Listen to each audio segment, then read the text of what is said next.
Assalamualaikum warahmatullahi wabarakatuh. Kami dari kelompok 4 akan mempresentasikan mengenai perbedaan resep individu, UDD, dan ODD. Anggota kami adalah Dr. Aresena Andika Wijaya, eh, saya sendiri Indriani Hapsari Kusumahardani, dan Dr. Muhammad Yanto. Dasar hukumnya ada beberapa. Yang pertama adalah Undang-Undang Nomor 36 Tahun 2009 tentang Kesehatan. Undang-undang ini mengatur tentang penyediaan dan pelayanan kesehatan termasuk pelayanan kefarmasian. Yang kedua adalah Peraturan Pemerintah Nomor 51 Tahun 2009 tentang Pekerjaan Kefarmasian. Peraturan ini mengatur tentang tanggung jawab dan keahlian apoteker dalam memberikan pelayanan kefarmasian, termasuk penulisan dan pengelolaan resep. Tiga, Peraturan Menteri Kesehatan Nomor 72 Tahun 2016 tentang standar pelayanan kefarmasian di rumah sakit. Peraturan ini mengatur tentang standar pelayanan kefarmasian di rumah sakit, termasuk prosedur penulisan dan pengelolaan resep. Yang keempat adalah Peraturan Menteri Kesehatan Nomor 34 Tahun 2021 tentang standar pelayanan kefarmasian di klinik. Peraturan ini mengatur tentang standar pelayanan kefarmasian di klinik, termasuk prosedur penulisan dan pengelolaan resep. Dan kelima adalah Peraturan Menteri Kesehatan Nomor 72 Tahun 2016 tentang standar pelayanan kefarmasian di rumah sakit. Peraturan ini mengatur tentang standar pelayanan kefarmasian di rumah sakit, termasuk prosedur penulisan dan pengelolaan resep. Slide. Sistem distribusi unit pelayanan. Distribusi merupakan suatu rangkaian kegiatan dalam rangka menyalurkan atau menyerahkan sediaan farmasi dan perbekalan kesehatan dari tempat penyimpanan sampai kepada unit pelayanan atau pasien dengan tetap menjamin mutu, stabilitas, jenis, jumlah, dan ketepatan waktu. Instalasi farmasi rumah sakit harus menentukan sistem distribusi yang dapat menjamin terlaksananya pengawasan dan pengendalian sediaan farmasi dan perbekalan kesehatan di unit pelayanan. Sistem distribusi obat memiliki peranan penting terhadap capaian terapi pengobatan pasien rawat inap di suatu rumah sakit. Praktik distribusi obat yang tidak tepat dapat menyebabkan terjadinya medication error. Kesalahan yang sering ditemui yaitu ketidaktepatan pemberian obat oleh perawat atau ketidakjelasan informasi yang diterima oleh pasien karena tidak langsung bersumber dari seorang farmasis. Beberapa cara sistem distribusi di unit pelayanan rumah sakit. Yang pertama adalah sistem resep perorangan atau individual prescription. Resep individual adalah resep yang ditulis oleh dokter untuk tiap penderita. Pada sistem ini, kebutuhan barang farmasi individu pasien tidak tersedia di ruang perawatan, tetapi harus diambil atau ditebus di tempat pelayanan farmasi dengan membawa resep atau instruksi pengobatan dari dokter. Tempat pelayanan farmasi tersebut dapat diinstalasi farmasi rumah sakit, apotek, baik yang ada di dalam maupun di luar rumah sakit. Keuntungan sistem resep individual, yang pertama adalah semua resep dikaji langsung oleh apoteker yang dapat memberi keterangan atau informasi kepada perawat berkaitan dengan obat penderita. Yang kedua, memberi kesempatan interaksi profesional antara farmasi, dokter, perawat, pasien. Yang ketiga, memungkinkan pengendalian yang lebih dekat atas perbekalan. Dan keempat, mempermudah penagihan biaya oleh perbekalan. Kelemahan sistem distribusi obat resep individual. Yang pertama, kemungkinan keterlambatan sediaan obat sampai pada penderita. Yang kedua adalah jumlah kebutuhan personil di instalasi farmasi rumah sakit meningkat. Kemudian memerlukan jumlah perawat dan waktu yang lebih banyak untuk penyiapan obat di ruang pada waktu konsumsi obat. Dan yang keempat, terjadi kesalahan obat karena kurang pemeriksaan pada waktu penyiapan konsumsi. Berikut alur sistem distribusi resep individual di rawat inap.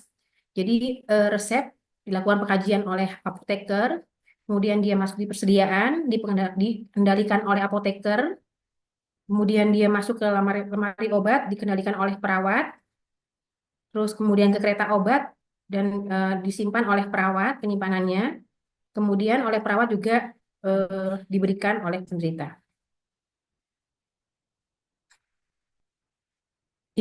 Implementasi sistem resep individual di rumah sakit, kami memiliki contoh di rumah sakit RSBP Batam di Depo Farmasi Eksekutifnya.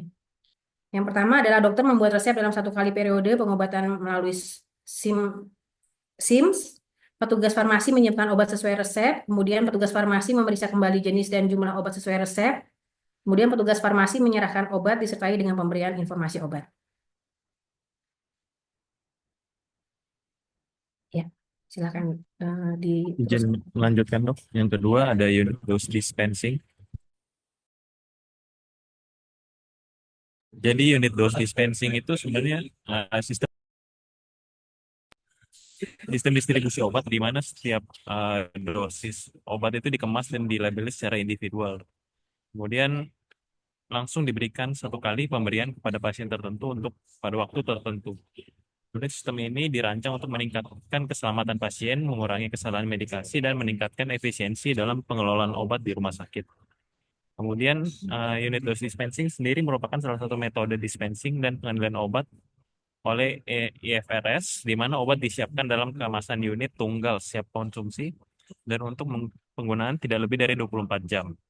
Obat-obat tersebut didistribusikan atau tersedia pada ruang perawatan setiap waktu. Kemudian sistem unit dose dispensing ini sudah dipraktikkan di rumah sakit di Amerika sejak tahun 1960-an dan menjadi standar praktik kefarmasian di rumah sakit di sana. Next. Untuk ciri-ciri unit dose dispensing, yang pertama ada pengemasan individu, di mana setiap dosis obat dikemas dalam satuan terkecil, berupa tablet atau kapsul atau pil atau ampul.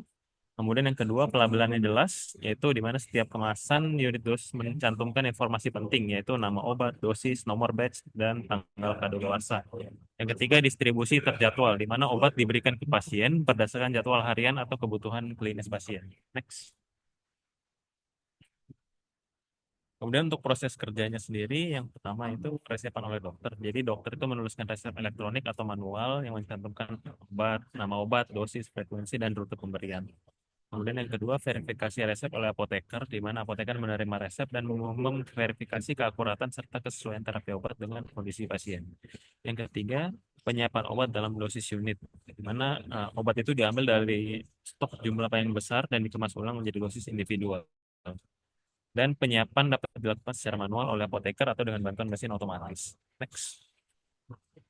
Yang keempat, ada pelabelan dosis unit, di mana setiap kemasan dosis unit dilabeli dengan informasi penting, seperti nama pasien, nama obat, entah generik dan mereknya jika perlu, dan ada dosis dan bentuk sediaan, ada waktu dan tanggal pemberian, ada nomor kamar atau unit perawatan, dan ada instruksi khusus, misalnya sebelum atau sesudah makan. Next. Yang kelima, distribusi kemudian didistribusikan ke unit perawatan, di mana dosis unit yang telah disiapkan dan dikirim ke unit perawatan sesuai jadwal pemberian obat. Kemudian pengiriman dapat dilakukan melalui sistem transportasi khusus atau oleh petugas farmasi itu sendiri. Kemudian yang keenam, pemberian obat kepada pasien, di mana perawat menerima dosis unit dan melakukan verifikasi tiga langkah, yaitu dengan cara tiga benar, yaitu benar pasien, benar obat dan benar obat dan dosis, dan benar waktu dan rute pemberian. Next. Yang ketujuh, kemudian setelah diberikan tiga benar itu dilakukan dokumentasi dan pelacakan, di mana pemberian obat dicatat dalam rekam medis pasien. Kemudian setiap insiden atau ada masalah dilaporkan dan ditindaklanjuti. Next. Kemudian ada beberapa keunggulan dari unit dosis dispensing. Yang pertama itu meningkatkan keamanan pasien, di mana mengurangi risiko terjadi kesalahan dalam pemberian dosis, memastikan pasien menerima dosis yang tepat sesuai resep. Kemudian sistem distribusi unit dose dispensing ini sangat dianjurkan untuk pasien rawat inap, mengingat dengan sistem ini tingkat kesalahan pemberian obat itu dapat diminimalkan. Kemudian ada juga salah satu keunggulannya yaitu efisiensi operasional, di mana dapat menghemat waktu tenaga medis dalam menyiapkan obat serta mengurangi kebutuhan inventaris obat yang besar di unit perawatan. Next. Dan keunggulan lain yaitu mengurangi limbah obat karena dosis yang diberikan itu sesuai kebutuhan dan limbah obatnya berkurang. Yang keempat, kontrol penggunaan obatnya itu lebih baik dan lebih mudah karena lebih mudah melacak penggunaan obat untuk setiap pasien dan minimalkan risiko penyalahgunaan atau kehilangan obat. Next. Dan beberapa kekurangan dari unit 2020 sendiri, yang pertama adalah biaya awal yang tinggi. Kemudian untuk persiapannya itu memerlukan waktu yang cukup lama ya. Kemudian jika tidak menggunakan alat otomatis. Yang ketiga ada perubahan alur kerja. Jadi jika ada perubahan alur memerlukan waktu untuk menyesuaikan prosedur kerja kembali. Yang keempat, keterbatasan jenis obat. Jadi mungkin ada beberapa situasi seperti situasi yang membutuhkan obat segera di emergency, jadi tidak mungkin cocok dengan sistem ini. Next. Jadi ini beberapa contoh kemasan obat unit unit dose dispensing. bisa dilihat ada dibagi menjadi pagi, siang, dan sore atau malam, serta identitas dan sudah dikotakan masing-masing dari kebutuhan pasien. Next. Jadi ini implementasi unit dose dispensing di salah satu rumah sakit, yaitu Rumah Sakit Panti Rapih. Jadi untuk memberikan obat pada pasien rawat inap di seluruh ruangan perawatan. Kemudian, jadi obat itu dikemas dalam kemasan unit tunggal di farmasi, kemudian di dispensing dalam bentuk siap konsumsi. Jadi untuk kebanyakan obat tidak lebih dari 24 jam untuk persediaan dosisnya. Kemudian obat kemudian tiba di ruang perawatan, kemudian obat didistribusikan ke pasien melalui perawat. Apoteker tetap memonitoring penggunaan obat, apakah obat dilanjuti atau diganti dengan obat lain sesuai dengan diagnosis dari dokter. Next. Selanjutnya akan dilanjutkan oleh Dokter Yanto. Terima kasih. Selanjutnya mengenai sistem One Daily Dose Dispensing atau DD, merupakan distribusi obat yang terdiri atas satu atau beberapa jenis obat untuk pasien rawat inap yang dikemas dalam kemasan untuk kebutuhan satu hari, kecuali untuk hari libur. Sistem ini menitik beratkan pada pasien oriented yang tujuan utamanya yaitu mengurangi resiko terjadinya kesalahan obat, mengurangi keterlibatan perawat dalam penyiapan obat.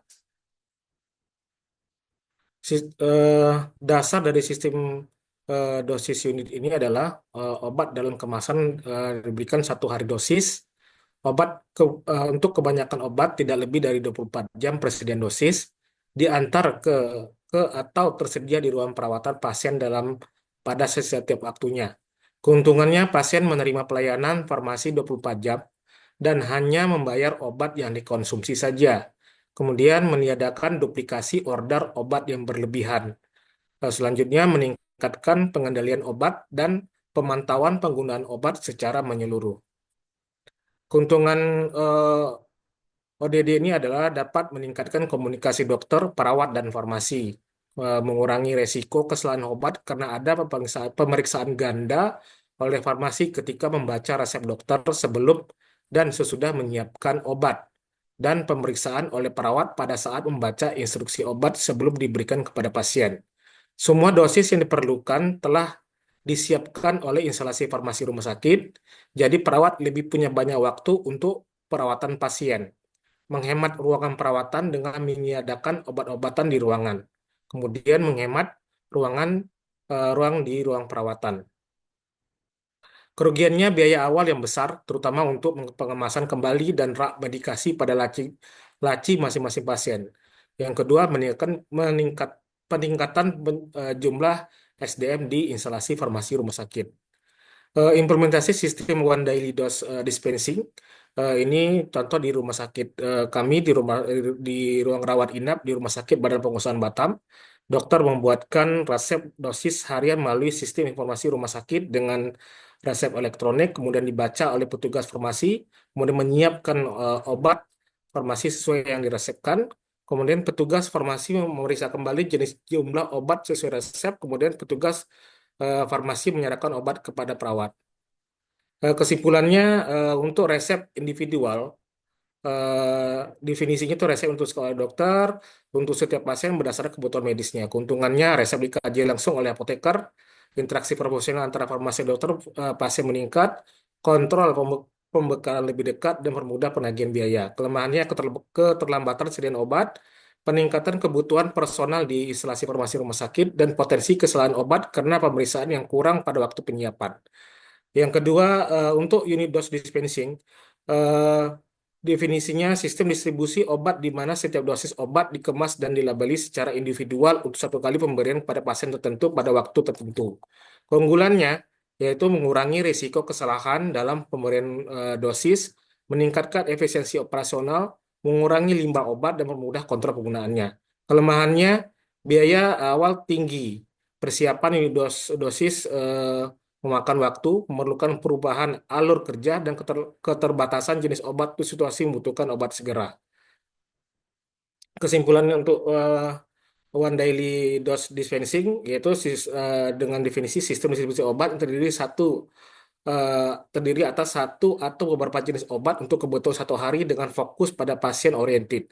Keuntungannya mengurangi risiko kesalahan obat, meningkatkan komunikasi antar tenaga medis dan efisiensi dalam penyiapan obat serta menghemat ruang perawatan. Kelemahannya biaya awalnya besar, meningkatkan jumlah SDM di instalasi khususnya apoteker eh, atau TTK dan berpotensi kebutuhan tambahan untuk pengemasan kembali dan rak medikasi. Implementasi sistem distribusi obat yang tepat sangat penting untuk mencapai terapi pengobatan yang efektif dan aman. Setiap sistem distribusi memiliki kelebihan dan kekurangan yang harus dipertimbangkan sesuai dengan kebutuhan dan kondisi rumah sakit. Di sini kami buat tabel di antara tiga sistem tadi yang untuk sistem individual tadi definisi mungkin nggak perlu saya bacakan lagi untuk kecepatan akses obat yang untuk sistem perorangan ini tergantung waktu penyediaan resep dan distribusi dari farmasi. Dia tergantung waktu penyediaannya. Kalau sistem unit dose ini dia cukup cepat. Obat sudah disiapkan dalam dosis individual di farmasi. Kalau one daily cepat karena dosis diberikan 1 hari, umumnya pada waktu tertentu. Untuk dari sisi keamanan pemberian obat, untuk yang resep perorangan ini lebih aman, namun bergantung pada ketepatan resep dan distribusi. Untuk sistem unit dose ini sangat aman lagi yang mengurangi risiko kesalahan karena dosis sudah ditetapkan sebelumnya. Karena one daily dose aman dengan pemantauannya lebih aman dengan pemantauan ketat, namun kurang fleksibel untuk obat-obat yang perlu dosis berbeda dalam sehari. Untuk efisiensi penggunaannya, perbedaan antara tiga ini yaitu untuk yang perorangan, efisiensinya sedang tergantung pada akurasi resep per pasien. Untuk sistem unit dose sangat efisien, hanya dosis yang diperlukan yang disiapkan. Kalau yang untuk one daily dose, efisien untuk pasien yang membutuhkan dosis tunggal harian. Untuk sisi pengawasan dan kontrol, untuk perorangan cukup baik ada kontrol melalui resep pasien. Kalau yang sistem unit dose ini sangat baik, semua dosis diatur dari farmasi dan mudah dilacak. Untuk one daily dose baik, tetapi kontrol perlu dilakukan pada waktu pemberian tertentu.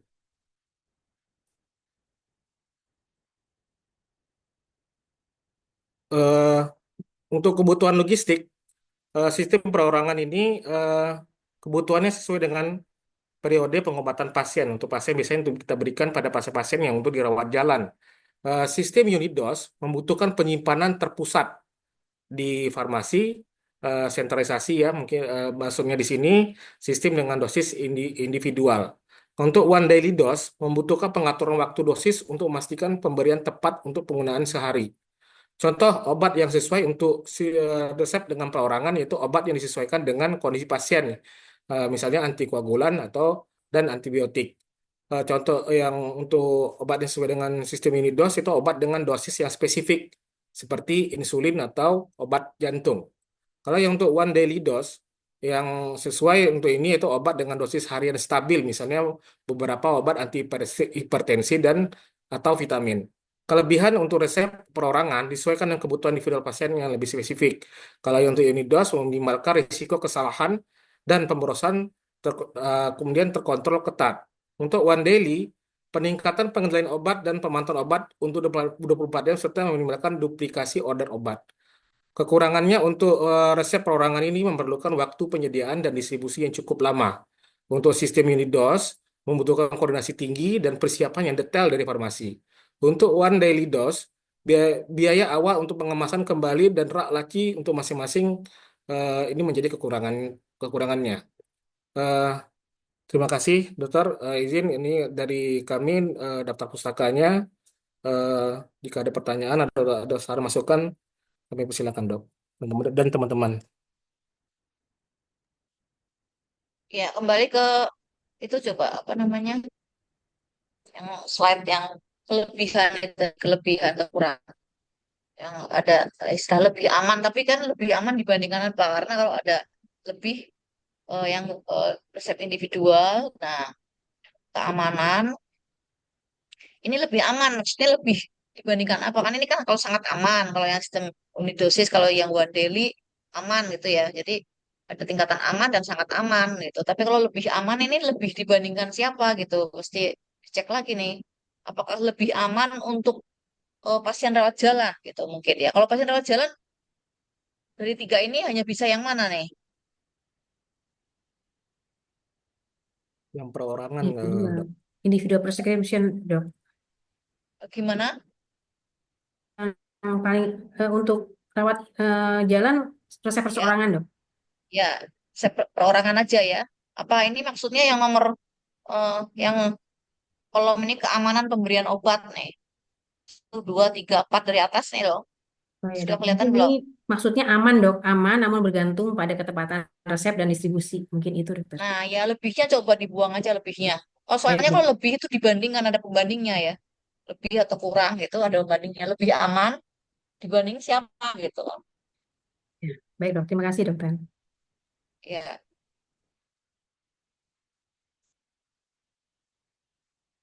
Jadi yang paling ideal sebenarnya yang mana nih? Maksudnya kalau ada eh, di apa namanya di survei gitu, akreditasi gitu. Yang mana yang paling diharapkan untuk diterapkan? Dirawat inap maksud saya ya. Kalau dirawat jalan kan tadi pasti sistem perorangan ya. Dirawat inap Mungkin gimana? yang unit dose dispensing gitu. Iya, yang unit dose ya, UDD ya, yang tengah ya, yang di tengah ya. Jadi dari efisiensi ini sangat efisien, kemudian dari keamanan sangat aman ya. Tapi ya kalau kekurangannya butuh itu ya, mana kekurangannya kalau next next slide. Sangat baik juga ya itunya. Ini ya, logistiknya mungkin kebutuhan logistiknya, kemudian butuh koordinasi tinggi dan persiapan yang detail dari farmasi juga mungkin jumlah tenaga farmasinya ya harus cukup ya.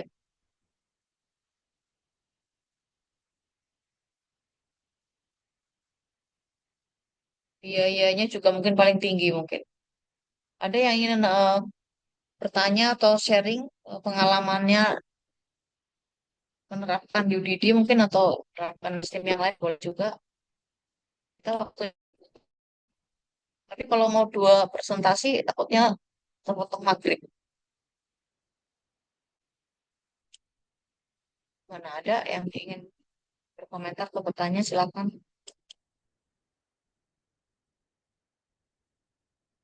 Oh, mungkin bisa ditambah ini apa namanya, apalagi nih yang kurang nih. Coba dari atas slide-nya.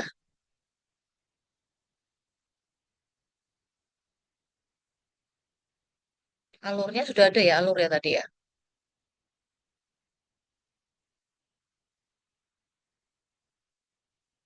Alurnya baru yang perorangan gitu. Coba setelah ini, next. Alurnya tadi yang semuanya tolong dibuat semacam diagram gitu.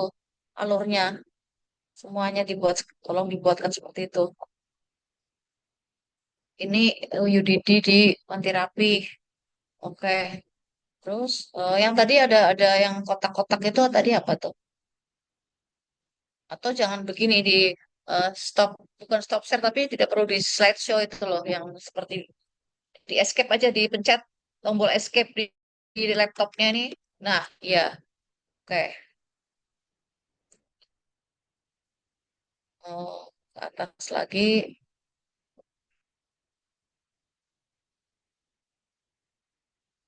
Ya, mungkin ini alur sistem eh, eh, distribusi resep individual dirawat inap.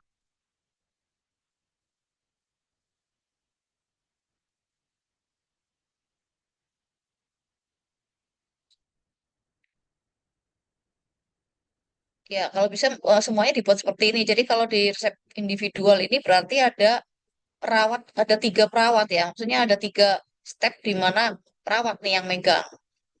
Waktu pengendalian, penyimpanan, dan pemberian gitu. Nah, bedanya kalau eh, UDD itu eh, perawatnya hanya di mana? Apakah sama juga 3 tugas ini di perawat atau bagaimana? Kalau UDD mungkin yang paling terakhir sekali dok, jadi perawat yang memberikan obat langsung ke penderitanya gitu. Ya, jadi kalau UDD itu yang paling bawah aja ya, perawat ya, pemberian aja ya. Oke, tapi kalau ODD eh, yang hanya sekali sehari tuh, kan misalnya sehari 3 kali berarti langsung diberi kan ya, dosis ya. Itu berarti eh, perawatnya ada di mana? Apakah sama dengan tadi 3 itu penyimpanan kan masih disimpan juga ya karena sehari ya. Kalau ini kan tadi sudah ya yang di bawah sendiri, hanya distribusi aja, hanya diberikan pas pemberian aja. Kalau yang ODD yang once daily, gimana? Perawatnya ada di mana perawatnya? Mendingan yang tadi aja benar, yang tadi aja tuh, yang bel seperti yang tadi itu, yang biru itu. Kan semuanya sebenarnya seperti itu kan. Ini kan, hanya ininya beda nih, pengendalian dan penyimpanan. Kalau UDD U loh pakai U. Itu perawatnya di mana tadi? Coba diulangi. Kalau UDD perawatnya hanya pemberian obat dok ke penderitanya Ya, langsung. hanya di bawah aja kan. Nah, sekarang yang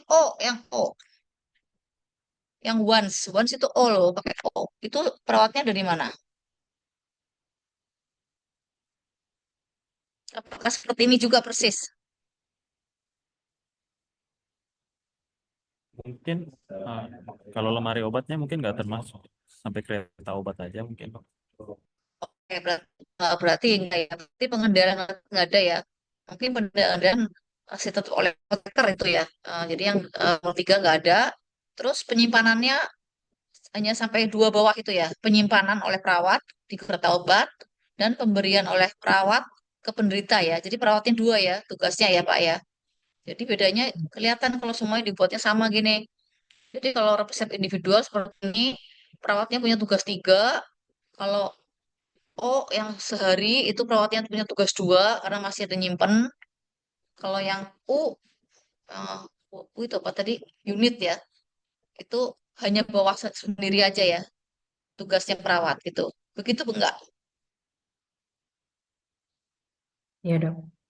Iya, ya. Nanti tolong ya dibuatkan seperti itu ya, Bu, biar eh, di kalau bisa slide-nya taruh di bawah sendiri juga nggak apa-apa. Jadi bandingannya 1, 2, 3 gitu langsung dalam 3 slide berturut-turut gitu. Baik, dokter. Ya, oke.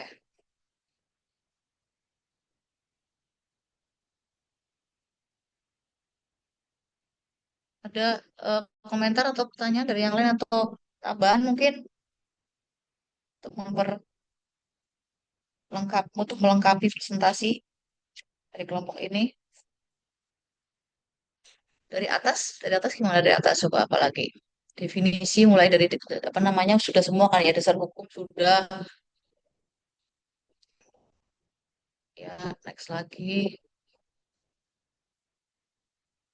Nah, kalau eh, kaitannya dengan eh, presentasi kelompok sebelumnya kan tentang sentralisasi desentralisasi gitu bukan? Floor stock seperti itu nggak di kelas ini? Sudah belum yang presentasi tentang itu? Belum dok, nanti dah Belum setelah ya ini. Pak? Oh gitu, oke Stok lah. kosong stok itu dok ya. Yang kemarin yang mana ya? Yang kemarin tentang apa ya?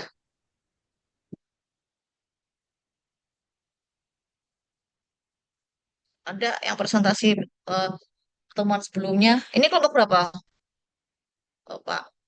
4, dok. Berapa? Kelompok 4, dokter.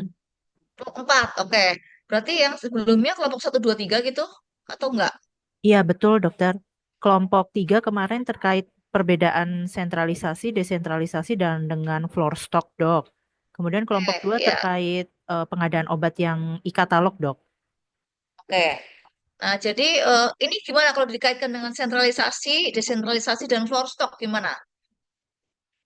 Eh, yang mana yang misalnya nih resep individual, ini bisa nggak kalau dia pakai floor stock misalnya? Atau dia bisa pakai tiga-tiganya, sentralisasi, desentralisasi, dan floor stock. Itu coba gimana dihubungkan dengan itu. Sekarang resep individual dulu ya, resep individual. Resep individual kan berarti tadi, kembali ke itu aja Bu, kembali mana tuh?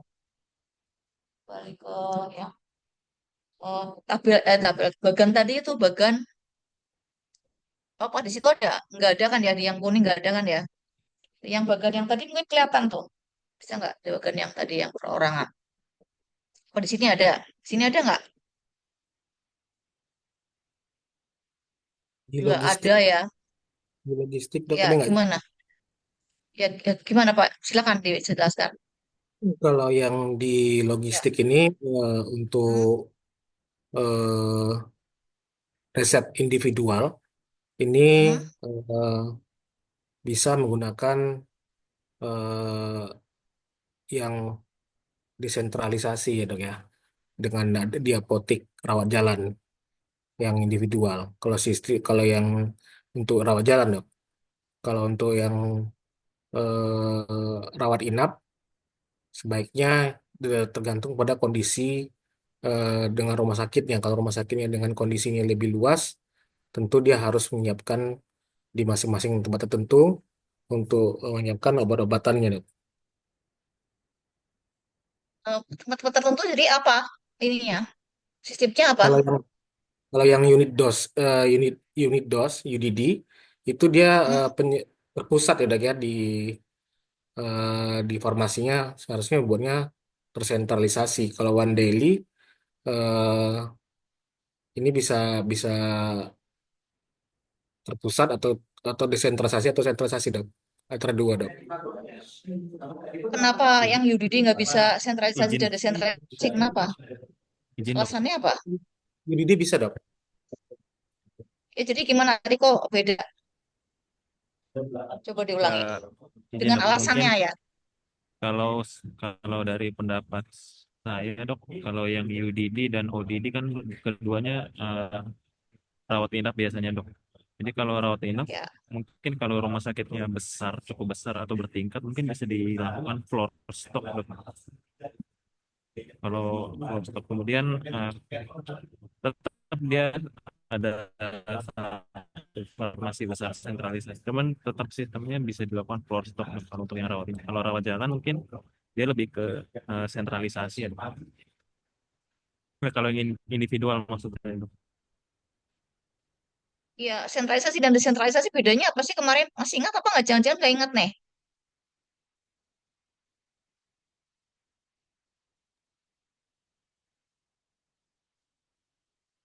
Bedanya apa sentralisasi dan desentralisasi? Izin dok, mungkin tergantung Ya, yang berbeda kan adalah tenaga ahli atau apotekernya. Kalau di satu depo itu ada apotekernya yang bertanggung jawab itu adalah desentralisasi. Tapi kalau di ya, sini betul. hanya terima kasih dok. Iya, betul Pak. Jadi kalau desentralisasi itu depo-depo farmasi ada apotek satelitnya ya, dan deponya itu ada penanggung jawab farmasinya. Jadi ada apoteknya banyak gitu ya kalau di desentralisasi. Kira-kira desentralisasi karena apoteknya banyak bisa dipakai untuk yang mana aja nih? Desentralisasi sama sentralisasi sebenarnya sama ya, karena apoteknya setiap apotek itu ada apotekernya, ada penanggung jawab farmasinya, ada penanggung jawab tenaga farmasinya. Sentralisasi dan desentralisasi hampir sama, hanya desentralisasi itu banyak ininya. Kalau sentralisasi hanya satu karena rumah sakitnya kecil ya. Jadi kalau sentralisasi dan desentralisasi kira-kira bisa buat yang mana aja?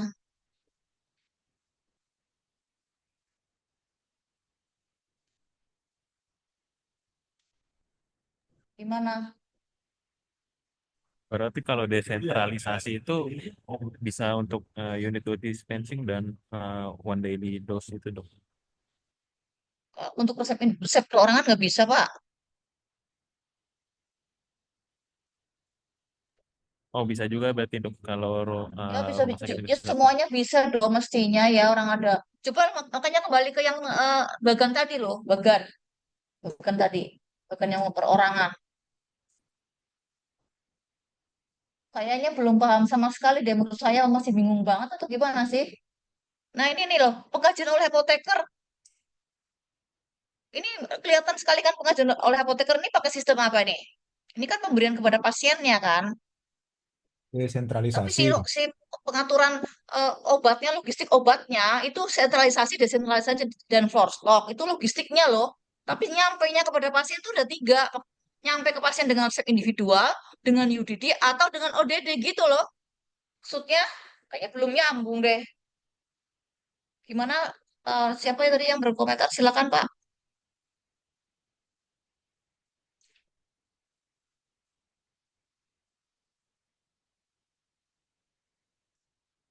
Gimana ini resep individual? Jadinya pakai yang mana?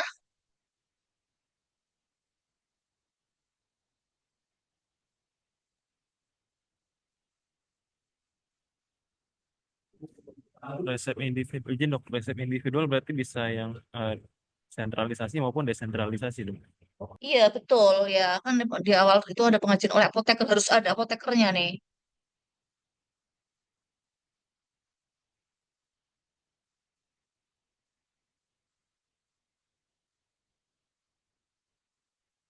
Nah, berarti kekurangan dari slide ini mungkin tambah satu slide lagi, lebih ya.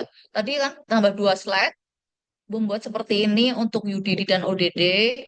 Kemudian tambah lagi minimal satu slide yang menghubungkan dengan logistik itu, logistik farmasi di rumah sakit, logistik distribusi yang itu ya, distribusi obatnya sendiri gitu. Apakah sentralisasi, desentralisasi, dan floor stock itu dikaitkan dengan ini gitu, biar nyambung. Izin dok bertanya dok. Ya, silakan. Ini kalau kami coba baca di Ya, PMK 72 tahun 2016, ya gimana? yang Bacakan. obat itu cuman ada pertama adalah floor stock, Hmm? kedua adalah Hmm? resep perorangan, terus sistem unit dosis dan sistem kombinasi. Jadi mungkin untuk sentralisasi dan desentralisasi itu metodenya saja dok, izin. Jadi kalau Ya, ini ada empat, tinggal empat itu mau pakai metode desentralisasi atau sentralisasi gitu dok. Kalau iya. sentralisasi Makanya harus dikaitkan juga, tetap berkaitkan. Harus dikaitkan juga dengan itu. Sekarang kalau misalnya floor stock, apakah bisa gitu? Floor stock itu kemudian dipakai resep individual. Apakah bisa? Ini di sini, lihat di sini nih. Floor stock kemarin bagaimana sih itunya? Eh, Definisinya coba berdasarkan itu Permenkesnya gitu Pak. Gimana floor stock? Kira-kira floor stock bisa nggak dipakai kalau floor stock itu untuk resep individual ini? Coba dibacakan. Tidak bisa dok kalau untuk Ya individual tidak first. bisa lah. Emang tidak bisa. Ya karena di situ ada pengajian oleh apoteker tuh. Sementara floor stock kan penanggung jawabnya tidak selalu ya, tidak selalu apoteker. Bahkan seringnya ya tenaga, tenaga ruangan, tenaga eh, para medis atau perawat yang ada di ruangan. Gitu. Jadi tolong dikaitkan dengan itu. Karena kalau tidak nanti bingung juga nih, nggak ada gambarannya nih. Kalau memang misalnya mau berdasarkan Permenkes, Klorstock itu kan tidak tidak ini loh, tidak apa namanya, tidak dalam hubungan untuk nyampe ke pasien, tapi dalam hubungan simpanan, jadi disimpan di secara sentral, secara desentralisasi atau hanya di ruangan di ruangan ada gitu loh. Tapi nyampainya ke pasien itu dengan cara tiga ini. Hanya memang bukan lagi sentralisasi desentralisasi di Permenkes ya.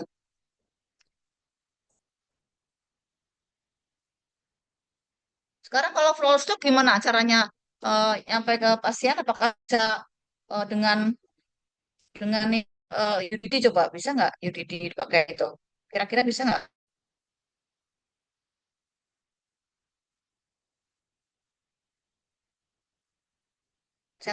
Dengan flow stock kemudian pakai UDD bisa nggak? Kan bisa kan? Bisa nggak menurut Anda?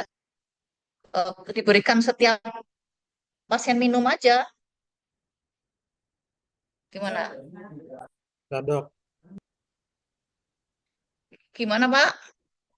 bisa dok, Bisa ya? bisa. Ya, jadi misalnya pasien butuhnya jam pagi apa gitu, terus di ruangan ada, ya udah diambil dari ruangan gitu ya. Coba di situ di definisi UDD masuk nggak?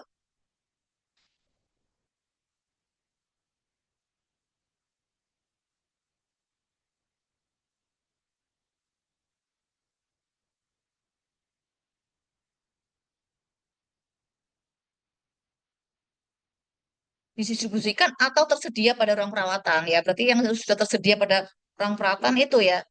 Misalnya obatnya itu sudah ada di ruang perawatan, ya kan itu floor stock kan, tersedia di ruang perawatan. Tinggal memberikan kepada pasien. Jadi UDD, ODD, dan resep individual adalah metode dispensing. Metode dispensing itu pemberian ke pasien loh. Sementara nyimpennya di satu apotek di pusat sentralisasi saja, atau di beberapa apotek ada depo-depo desentralisasi, atau ada juga di ruangan itu floor stock gitu. Itu nyimpennya. Tapi dispensingnya mas perginya ke pasien, nyampainya ke pasien itu tiga tiga ini ya, tiga cara ini.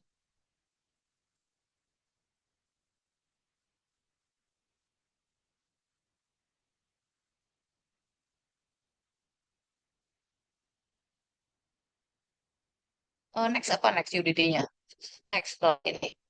Ada nggak yang me- apa namanya menyebutkan bahwa floor stock itu kalau misalnya ininya UDD ada nggak? Nggak ada ya.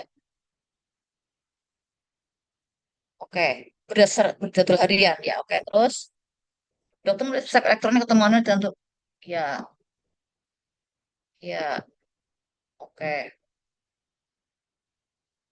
Iya, obat ambil dari stok dalam jumlah besar, jadi bisa ya di floor stock itu, kemudian dikemas ulang jadi dosis individual, manual oleh apoteker atau dengan bantuan mesin otomatis. Oke, next lagi. Ya, oke. Pastinya sih sudah jelas ya harusnya. Yang penting diberikannya setiap itu.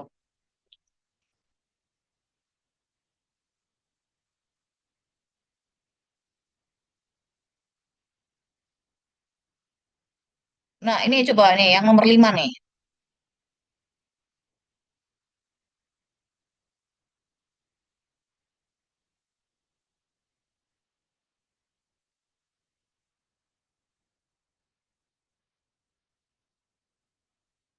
Gimana yang nomor 5?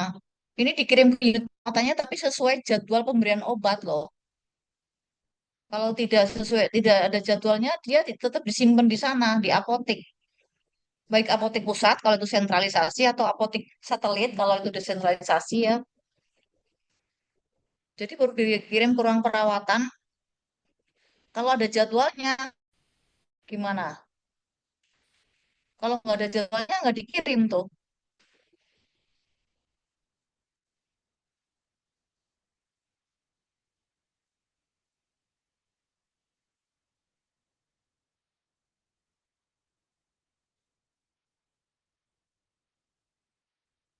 Coba deh saya share itu dulu ya, apa namanya?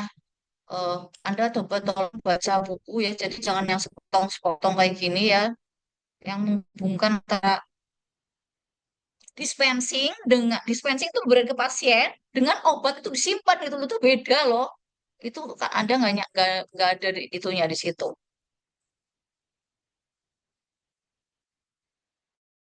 Itu paramedis itu nggak menjelaskan itu ya, nggak menjelaskan itu, tidak menjelaskan itu sama sekali. Dia kan hanya apa ya, bukan buku loh, paramedis itu bukan buku, jadi dia nggak menjelaskan. Kalau Anda mengambil, eh, coba saya share screen, coba stop share dulu. Jadi kalau Anda hanya mengambil PowerPoint ini dari potongan-potongan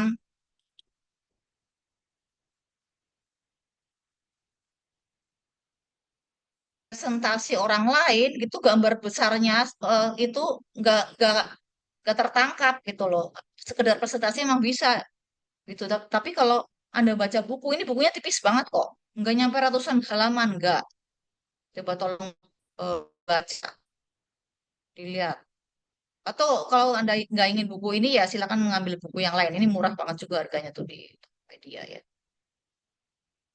Itu. Tapi jangan hanya mengambil sepotong-sepotong dari presentasi orang lain ya. Mesti baca buku juga tuh.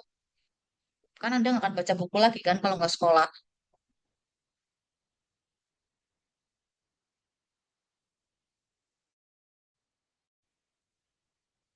Oke. Apakah ada ini ide atau buku lain yang ingin Anda sarankan pada teman-teman? Silakan coba di share screen lagi daftar pustakanya. Nanti hari ini kan UTS ya. UTS setiap mahasiswa harus eh, mengirimkan jawaban ya. Jadi bukan kelompok ya, tapi setiap mahasiswa harus mengirimkan jawaban UTS-nya ke prodi gitu ya, ke prodi. Tadi rumah sakitnya kan 3 ya. Rumah sakitnya 3 bukan? Ada berapa tadi rumah sakitnya yang dipresentasikan? Hanya 2, Dok. 2, Dok. Hanya 2. Oke. Hanya Batam dan Panti Rapih. Oke. Tapi mereka berdua sudah itu kan 3 ya. Oke lah. Jadi itu kan contoh rumah sakitnya ya kan. Itu kan jurnal. Kemudian sementara slide-slide Anda itu hanya Anda lihat dari slide share kan sesuai dengan eh, prediksi atau ituan saya. Coba nomor berapa? Setelah itu apa nomor 5? Setelah nomor 5 loh. Nomor 6. Coba. Oke. Ya.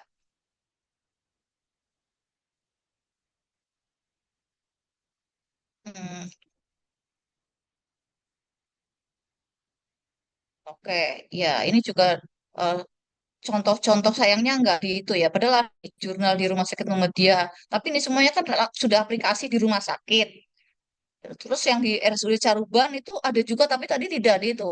Cuman Pati Rapi sama Batang doang. Padahal ini Muhammadiyah ada, Caruban ada nih. Tapi ini semuanya kan sudah aplikasi di rumah sakit, ya bagus juga ya. Dan tolong dibuatkan slide-nya. Ini anggota kelompoknya ada berapa sih? 3 atau 4? 3, Dokter. 3, oke.